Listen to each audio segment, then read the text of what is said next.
আসসালামু আলাইকুম। আজকে দেখাচ্ছি খুবই সুস্বাদু গাজরের লাড্ডু। আমরা প্রথমে গাজর কুচি করে রেখেছি চিকন করে। তারপরে জাল করে রাখা আধা লিটার দুধ দিয়েছি। আর এর মধ্যে দিয়ে দিব ১ কাপ গুঁড়া দুধ, ১ চামচ আটা বা চালের গুঁড়া, এখানে পরিমাণ মতো চিনি, ১ চিমটি লবণ আর দিয়ে এখানে এইভাবে নাড়াচাড়া করে আমরা শক্ত একটা ডুই করে নিব। যখন প্যান থেকে ছুটে আসবে তখন আমরা এটা উঠিয়ে রাখবো। আর এর মধ্যে আধা চামচ দিয়ে দিচ্ছি ঘি, এতে আর টেস্ট এবং ফ্লেভার খুব ভালো আসে। তারপর এটা রেখে দিব। আমরা এখন গাজর কুচি একটা প্যানে দিয়ে এর মধ্যে দিয়ে দিব পরিমাণ মতো চিনি, সামান্য একটু এলাচ গুঁড়া এতে এবং তেজপাতা, এতে ভালো আসবে টেস্ট। আর এখানে পরিমাণ মতো গুঁড়া দুধ আর দিয়ে দেবো 1 চামচ কর্নফ্লাওয়ার আর এর মধ্যে দিয়ে দেবো আধা চামচ ঘি, এতে খুবই টেস্ট হয়। এবং এটা জাল করে আমরা নামিয়ে রাখবো। তারপরে আমরা ওই সুন্দর গুঁড়া দুধের এটা আমরা ছোটো ছোটো বল করে রাখবো। তারপরে আমরা গাজরের যে হালুয়াটা তৈরি করলাম সেটা আমরা হাতে নিয়ে ছড়িয়ে রাখবো।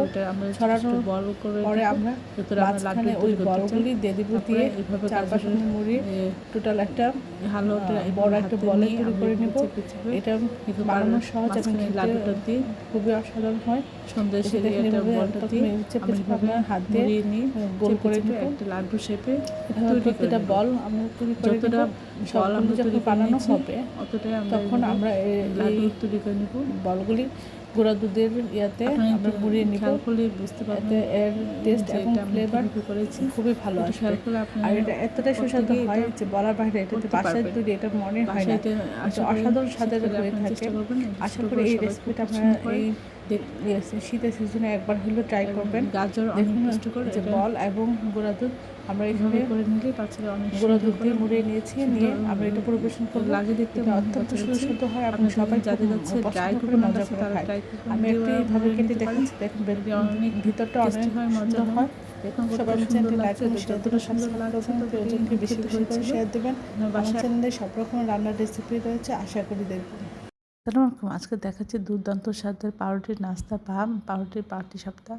আমরা জাল করে রাখা দুধের মধ্যে দিয়ে দিচ্ছি কয়েক চামচ গুঁড়া দুধ, 1 চামচ আটা আর স্বাদ মতো চিনি। আপনারা কনডেন্স মিল্ক দিয়ে করতে পারেন। অল্প একটু এলাচ দিয়েছি, দিয়ে আমরা এভাবে নেড়ে ছেড়ে ঘন করে নিব। তারপরে এটা একটা সাইডে রেখে দিব। আমরা অল্প একটু পানির মধ্যে 2 চামচ চিনি দিয়ে এভাবে পাউরুটিটা ভিজিয়ে আমরা তেলে ভেজে নিব। ভাজা হয়ে গেলে আমরা এটা উঠিয়ে রাখবো। তারপরে তৈরি করে রাখা খিসে আমরা এর মধ্যে দিয়ে দিব। একটার উপরে দিয়ে ওপর একটি পাউরুটি দিয়ে আমরা এটা ঢেকে দিব। তারপরে এভাবে আমরা পরিবেশন করব। এটা খেতে অসাধারণ হয়েছিল। সবার খুব মজা করে খেয়েছে। এটা এতটাই সুস্বাদু এবং লোভনীয় হয়েছিল। আপনারা বাচ্চাদের টিফিনে এবং বিকালের নাস্তা এটা তৈরি করে দিতে পারেন।